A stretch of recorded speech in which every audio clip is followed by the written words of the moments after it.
Bien, damos gracias al Señor por esta maravillosa oportunidad que nos concede de estar una vez más en las redes para poder ministrar la palabra del Señor.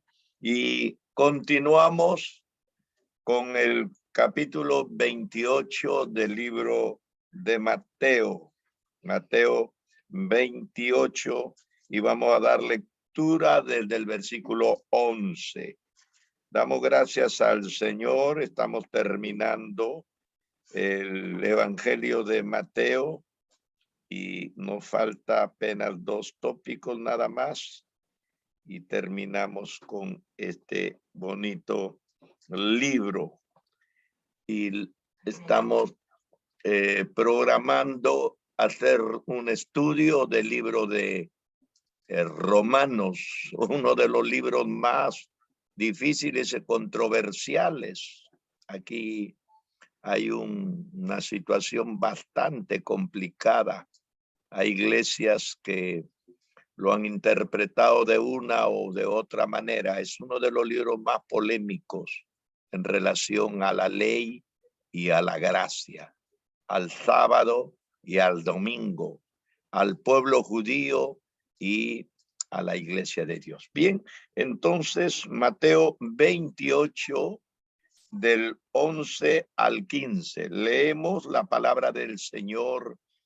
Dice, mientras ellas iban, he aquí, unos de la guardia fueron a la ciudad y dieron aviso a los principales sacerdotes de todas las cosas que había acontecido. Y reunido con los ancianos y habido consejo, dieron mucho dinero a los soldados, diciendo, decid vosotros, sus discípulos vinieron de noche y lo hurtaron, estando nosotros dormidos. Y si esto lo oyere el gobernador, nosotros lo persuadiremos y os pondremos a salvo. Y ellos, tomando el dinero, hicieron como se les había instruido. Este dicho se ha divulgado entre los judíos hasta el día de hoy. Entonces, el pensamiento de este momento es el informe de la guardia. Después que habían enterrado a Jesús y estuvo desde el viernes a las 3 de la tarde, después de haber muerto, hasta el domingo que resucitó.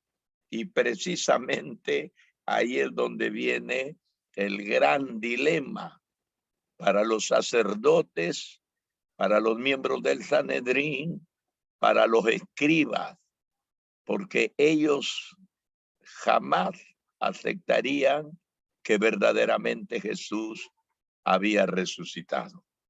Así que cuando alguno de la guardia se dirigieron a los principales sacerdotes y les contaron lo sucedido en la tumba vacía, las autoridades judías se quedaron desesperadamente preocupadas. Todo habrían pensado, todo habrían esperado, menos que sucediera que Cristo resucitara. Y ellos, los fariseos, creían en la resurrección como nosotros, pero jamás aceptaron que Cristo cumpliera con su promesa. Jesús había dicho, a mí nadie me quita la vida, yo la pongo y la vuelvo a tomar. Y lo hizo de esa manera, pero a ellos ni los convencía ni les convenía. Era posible entonces que todo su plan que ellos habían tramado para desaparecer del escenario público a Jesús habría fracasado. Bueno, como el plan que ellos tuvieron fracasó efectivamente, entonces trazaron otro plan. Sobornar a los soldados de la guardia para que dijeran: sus discípulos han ido mientras ellos estaban dormidos y habían robado el cuerpo. Así que falló el primer plan de exterminar a Jesús, y ahora que el cuerpo ha desaparecido, están fraguando este segundo plan diciendo que lo han robado. Es interesante notar los medios que usaron las autoridades judías en su intento desesperado de eliminar a Jesús. ¿Qué plan usaron esta vez? La primera vez usaron la acusación de sedición contra el gobierno romano, y por eso es que mataron a Jesús en la cruz del Calvario. Ahora están usando el plan de la traición para apoderarse de él. Quieren traicionarlo. Usaron la ilegalidad para juzgarlo, usaron la calumnia para acusarlo ante Pilato, y ahora están usando el soborno para silenciar la verdad acerca de él. Qué situación para tan complicada para ellos. Se ponen a querer borrar a Jesús del escenario público de la nación judía, y la situación, en lugar de haberles dado resultado, se les está complicando más, ¿no? Así que nosotros vemos en esta porción corta de la palabra dos relatos sobre la misma noticia. En esta sesión tenemos el caso interesante de dos grupos distintos con el mismo anuncio, yendo a informar a los grupos de distintas personas, de las cuales iban a recibirlo en forma muy distinta. El primer grupo, con la primera versión de la misma noticia, eran las mujeres, mientras que las mujeres creyentes iban para compartir el anuncio de la resurrección y aparición de Jesús a los discípulos, lo cual para ellos sería muy, pero muy extraordinariamente buenas nuevas. Las mujeres iban con mucha alegría, estaban gozosas cuando los ángeles les declararon que Jesús no estaba en la tumba. Ellas se regocijaron mucho, dice la palabra del Señor. Se nota una relación estrecha entre la verdadera adoración y la obediencia resultante, porque cuando ella le ven el caso de María Magdalena, que se había quedado mientras las otras dos mujeres se retiraron, María Magdalena, cuando descubre que el hortelano o el jardinero, el que cuidaba el huerto, porque ese huerto era de José de Arimatea, no era el cementerio, claro que no. A Jesús no lo llevaron a un cementerio por la premura del tiempo y por la celebración de la Pascua. José de Arimatea lo llevó a su tumba personal, familiar, que estaba en su huerta de su casa posiblemente, ¿no? Entonces, ellos se alegraron de verle al Señor vivo y María Magdalena en esa huerta le adoró, le adoró. Ellas pues adoraron a Jesús. Él les dio un mandato y ellas obedecieron gozosas.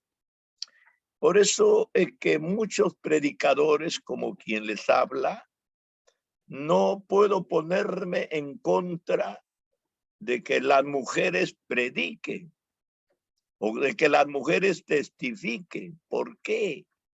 Porque en la palabra del Señor, las primeras personas que anunciaron la resurrección de Cristo no fueron los apóstoles, varones, judíos, no, fueron las mujeres. Ellas fueron las primeras que dieron el aviso de que Jesús estaba resurrecto. Así que el primer grupo que llevaron esa noticia fueron las mujeres y lo hicieron con mucho gozo, con mucha alegría. Y si el primer acto fue un acto de adoración, un acto de reconocimiento, el segundo acto que ellas hicieron fue de servicio, en obediencia. Así que nadie en el concepto de Cristo, del discipulado de Cristo, nadie puede ser un gran adorador si no está dispuesto a llevar las buenas nuevas de salvación. Y no importa la edad ni el sexo o género, porque delante de Dios, dice el apóstol Pablo en el libro de Gálatas, todos somos iguales. No hay hombre ni mujer, esclavo ni libre, no hay judío ni esclavo. Todos somos iguales. El primer grupo extraordinario, las mujeres llevando el mensaje después de haber adorado al Cristo resucitado. El segundo grupo, los soldados. Algunos de los soldados iban a los sumos sacerdotes para compartir el mismo anuncio, lo cual para ellos serían muy malas noticias. Para las mujeres fueron muy buenas noticias, pero para los soldados eran muy malas noticias. Los soldados probablemente con temor por las posibles consecuencias de haber fallado en su misión. Mire la gran diferencia para los amigos, para los convertidos, para la iglesia del Señor, pues el evangelio se convierte en la mejor noticia. Pero para sus enemigos que lo querían ver muerto y sepultado y olvidado, la resurrección se convierte en la peor noticia. Así que vemos las contradicciones y sus propias mentiras que tuvieron que fraguar, en las cuales cayeron porque no podían, no querían, no les convenía decir la verdad. Así que desesperados, los sacerdotes sobornaron a los soldados para que ellos contasen la fábula, que mientras estaban dormidos, los discípulos hurtaron el cuerpo de Jesús. Esta explicación suscita más interrogantes que las que responden. ¿Por qué estaban dormidos los soldados si debían estar de guardia? ¿Se puede imaginar usted un soldado que lo ponen de guardia, que diga que ha estado dormido? el fracaso más grande, ¿no? El fracaso más grande. A ellos los han puesto para que vigilen, para que estén despiertos. Y ellos mismos que salgan a contar diciendo, nos dormimos. ¿Qué clase de soldados eran? ¿Cómo movieron los discípulos la piedra sin despertarlos? Los discípulos vinieron, los robaron mientras nosotros dormíamos. Esa era la mentira que ellos estaban contando. Ahora la pregunta es, ¿cómo movieron los discípulos la piedra sin despertarlos? ¿Cómo podían todos los soldados haberse dormido a la vez? Mire, los soldados de la guardia del Sanedrín eran muchos. Y los soldados romanos eran no menos de 60. Así que esa tumba no estaba cuidada por uno o dos soldaditos que de verdad pudieron haber cabeceado. Estaban totalmente guardiados por muchas personas. Entonces, ¿cómo es posible que se durmieron todos mientras se removía esa piedra? Ellos no habían despertado. Si estaban ellos dormidos, entonces, ¿cómo sabían que los discípulos habían hurtado el cuerpo? Si la historia aquella era cierta, supóngase que era cierta, ¿por qué se tuvo que sobornar a los soldados para contarla? No tenía por qué recibir un dinero para callar. Si los discípulos habían hurtado el cuerpo, ¿por qué se tomaron el tiempo para quitar los lienzos sepulcrales y envolverlo el sudario? Aquí hay una tremenda contradicción, pues si se están robando un cadáver, ¿por qué lo van a desenvolver? Al contrario, era lógico que lo lleven con todo, ¿no? Pero cuando los apóstoles, Pedro primero y Juan después, entraron en la tumba, ellos encontraron los lienzos dobladitos, enrolladitos, como si alguien que hubiera dado tiempo meticulosamente para arreglarlos. Así que los soldados sí fueron sobornados. La verdad, para que contasen una historia que los incriminaba. Imagínese usted, contar una historia que los incriminaba. Dormir estando de guardia estaba castigado, escuche, con pena de muerte bajo la ley romana. Y ahí había un escuadrón de 60 soldados romanos que podrían haber sido ejecutados. ¿Cómo van ellos a contar semejante noticia? De modo que los judíos tuvieron que prometer que ellos iban a interceder a favor de ellos si la historia llegaba a oídos del gobernador Pilato, ¿no? La amenaza de muerte era bastante seria y los soldados sabían que podían haber sido ejecutados, porque imagínense, Pilato ha ejecutado a un criminal según la ley, porque Jesús fue ejecutado como criminal. Y de repente el cadáver del criminal desaparece olímpicamente. Habría sido el más craso fracaso de este gobernador y no lo iba a aceptar.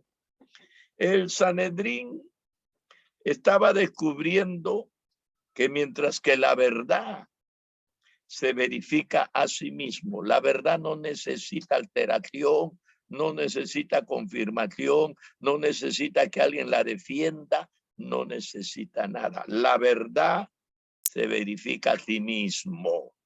Una mentira tiene que ser sustentada con otras incontables mentiras. Y esto es precisamente lo que sucedió. Sin embargo, todos sabemos que este mito persiste entre muchos judíos hasta el día de hoy y también entre muchos gentiles. Y el cuerpo del Señor fue hurtado, fue robado por sus discípulos. Hay otros mitos, no solamente este mito de que han robado los discípulos el cuerpo del Señor, hay otros mitos que se han contado.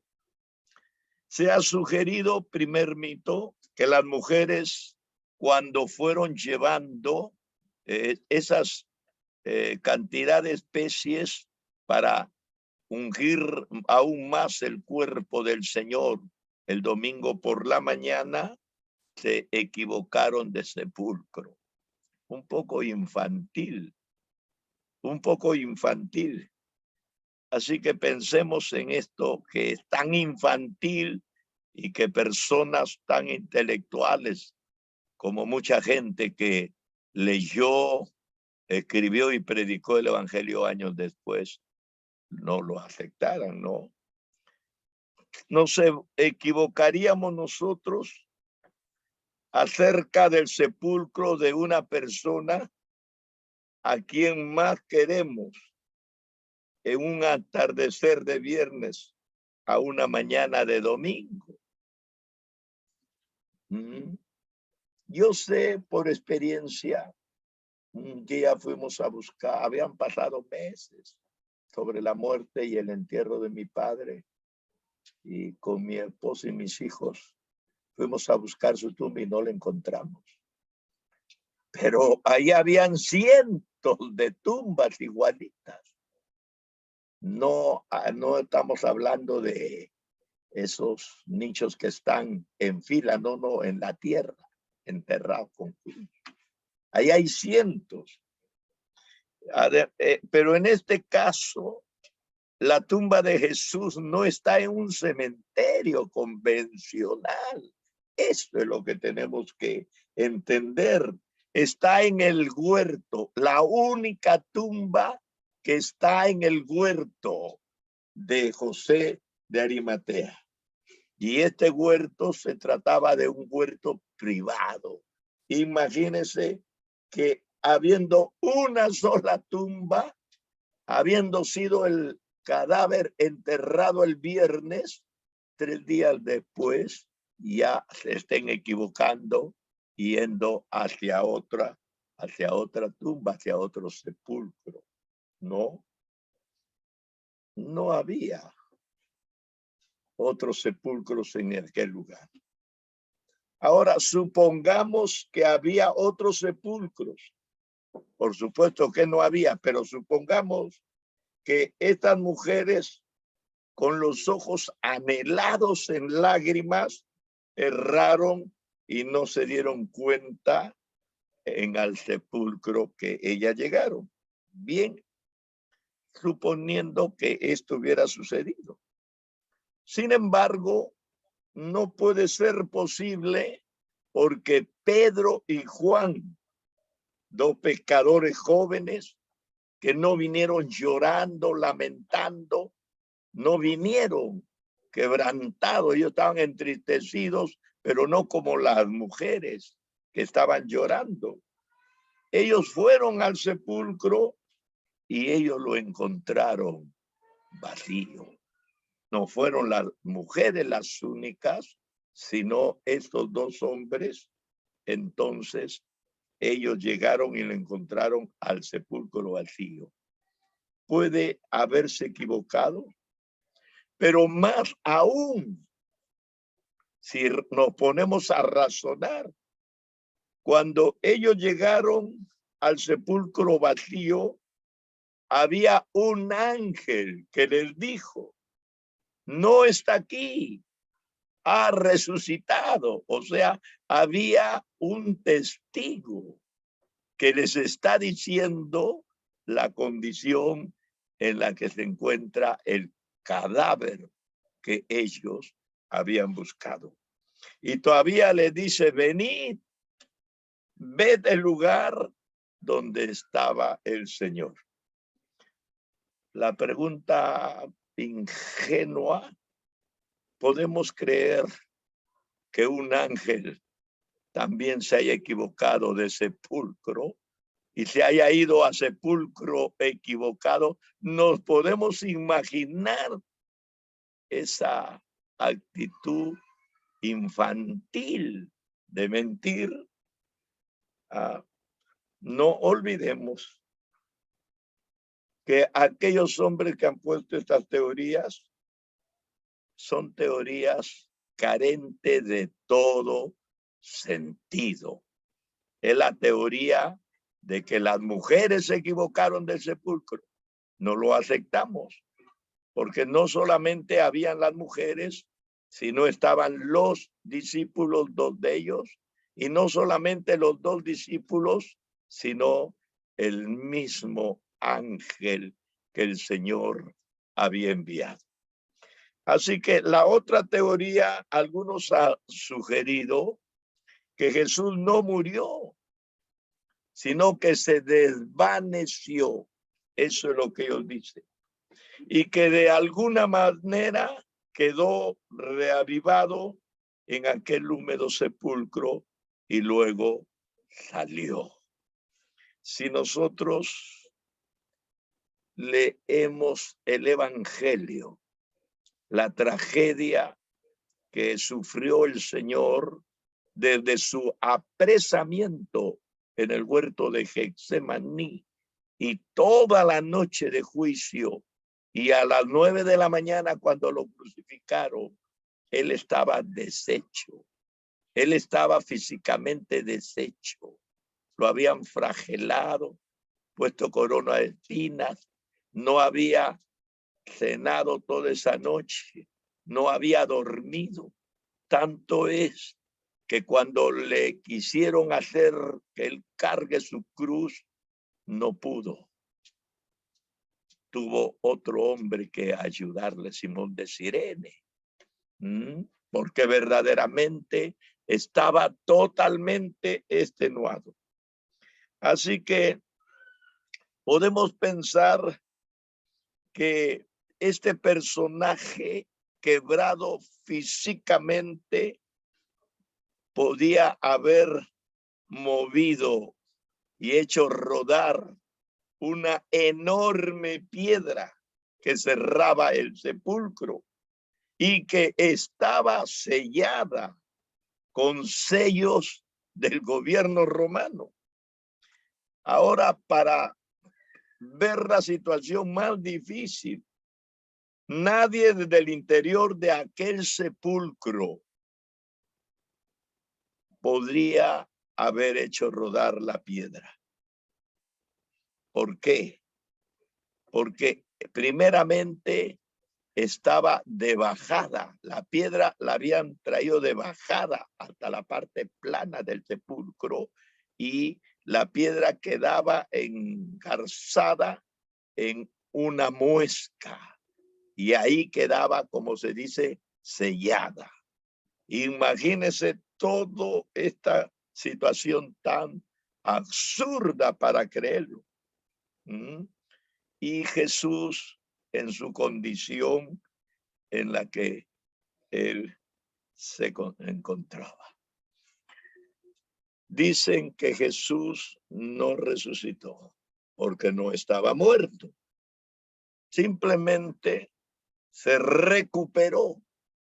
¿Quién puede recuperarse después de haberle partido el corazón? ¿Quién puede recuperarse después de haberle partido el corazón? Eso es lo que se dice. Estando en el sur de Francia, conocí esta leyenda de los templarios. que era una casta que provenía precisamente del mismo Cristo. Y según la leyenda dice que Jesús, matrimoniado con María Magdalena, él vino hasta Francia y en el sur de Francia, de ahí se estableció. Yo he estado en la tumba de María Magdalena en este lugar de Francia. Y bueno, una tumba olvidada porque los franceses no son católicos, son ateos. A pocos le interesa venir y hacer idolatría en una tumba de alguien que para ellos es desconocida, ¿no? Y que Jesús emigró hacia el Tíbet y según las leyendas que ellos cuentan, que en el Tíbet murió efectivamente a los 53 años. Toda una situación de mentira. Nosotros tenemos la certeza y nos es más fácil creer en lo que dice la Biblia porque tiene más sentido, porque tiene más consecuencia, porque es más coherente, porque lo vemos a Jesús en el primer libro de Hechos, en el primer capítulo. Así que será difícil contradecir semejantes testimonios. ¿Por qué? Porque el hecho más atestiguado de la historia fue la resurrección de Cristo. La sencilla verdad que la resurrección del Señor Jesús es un hecho más atestiguado de toda la historia de la humanidad sobre la muerte de alguna persona. Él se presentó después de su resurrección a sus discípulos, después de su pasión mediante muchas pruebas irrefutables. Pensemos en aquellos casos específicos en lo que él apareció. Primero, él apareció a María Magdalena, la primera mujer que le vio. María Magdalena fue la primera mujer, no fue María la madre de Jesús, no fue Pedro, el apóstol más cercano a él. Fue María Magdalena, la mujer de Magdala, de quien dice la palabra de Dios, Jesús le había sacado 7 demonios y de ser una terrible pecadora, esta mujer se convirtió en una mujer santa. Luego Jesús se apareció a las mujeres, a las Marías, a Salomé, en fin. Tercero, se apareció a Pedro, estando Pedro solo. Cuarto, se apareció a los 2 discípulos en el camino a Emaús. Quinto, se apareció a los discípulos con Tomás ausente. Ese mismo domingo que resucitó, en la noche, donde estaban los discípulos reunidos, no alabando ni adorando a nadie. Ellos estaban reunidos y escondidos porque todavía están en Jerusalén y no sabían cómo salir por el temor a que sean apretados y ejecutados. Y Jesús vino y ahí los encontró a todos, menos a Judas, que ya había muerto, y a Tomás, que no había venido. Sexto, se apareció a los 8 días a los discípulos que estaban ya reunidos, ya estaban hablando, ya estaban comentando, ya estaban enseñando sobre la muerte y resurrección de Cristo. Y ya encontraron también ahí que Tomás estaba con ellos, solamente que Tomás no creía. No creía, por eso se le conoce como Tomás el incrédulo. Séptimo, a los siete discípulos junto al mar de Galilea. Los discípulos fueron al mar de Galilea y ahí Jesús los encontró. Pablo en el capítulo 15 del libro de 1 Corintios dice que Jesús se apareció a más de 500 creyentes a la vez. O sea, un grupo ya amplio de cristianos que ya sabían que Cristo había resucitado, ya le estaban adorando en espíritu y en verdad, y estaban predicando de poderosa resurrección. Noveno, se le apareció a Jacobo. Jacobo era su hermano. Los hermanos de Jesús, José, Jacobo, Santiago, el mayor, esos eran incrédulos, totalmente incrédulos. Se burlaban del ministerio de Jesús. Hacían bromas pesadas. Lo creían que estaba loco su hermano. Pero cuando Jesús se apareció a Jacobo de una forma personal, este se convirtió en uno de los apóstoles más grandes. La siguiente jornada, los que no fueron llamados y preparados con él cuando estaba vivo. Y por último, se apareció a todos los discípulos en el Monte de los Olivos en ese día de la ascensión. En ese día de la ascensión.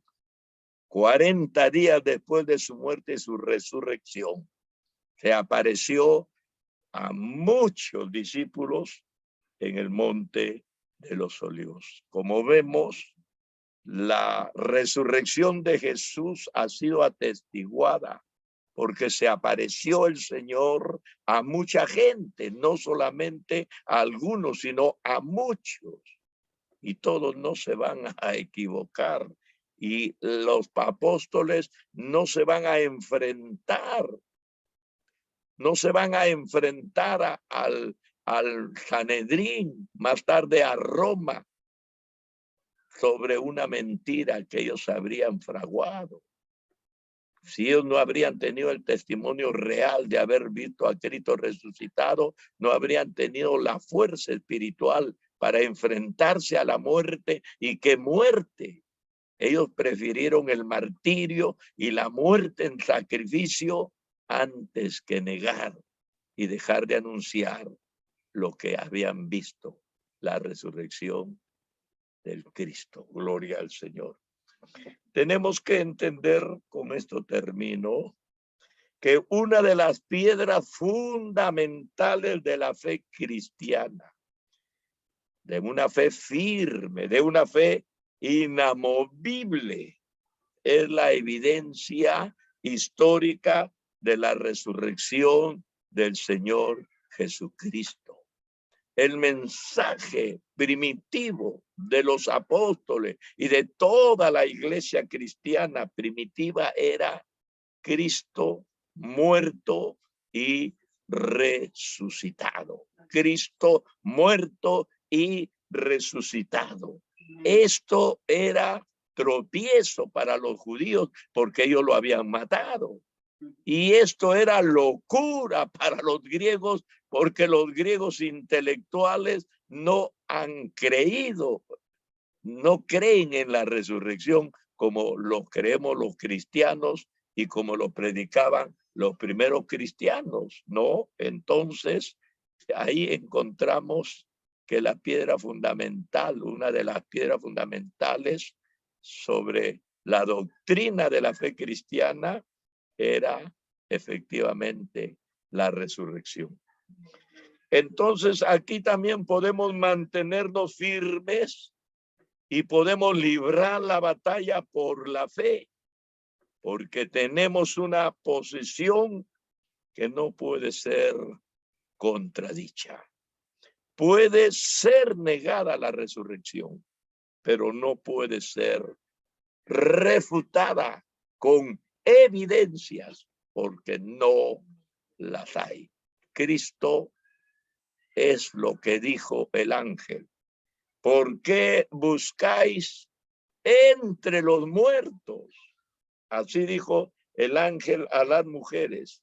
¿Por qué buscáis entre los muertos al que está vivo? no está acá. Ha resucitado. El mensaje que transformó y también trastornó la realidad humana de todos los tiempos. Cristo está vivo y nosotros estamos salvados. Gloria sea al Señor. Dios nos bendiga. Dios nos bendiga. El soborno, la mentira, fue el marco referencial de este pasaje, fraguado por un grupo religioso. Fraguado por un grupo religioso. Y la religión siempre ha estado fraguada de mentira. Milagros mentirosos, apariciones mentirosas, ídolos mentirosos y toda clase de mentira es la que le ha dado vida a una fe universal que no tiene fundamento en la Biblia, sino en la tradición, nada más que en la tradición. Bien, entonces vamos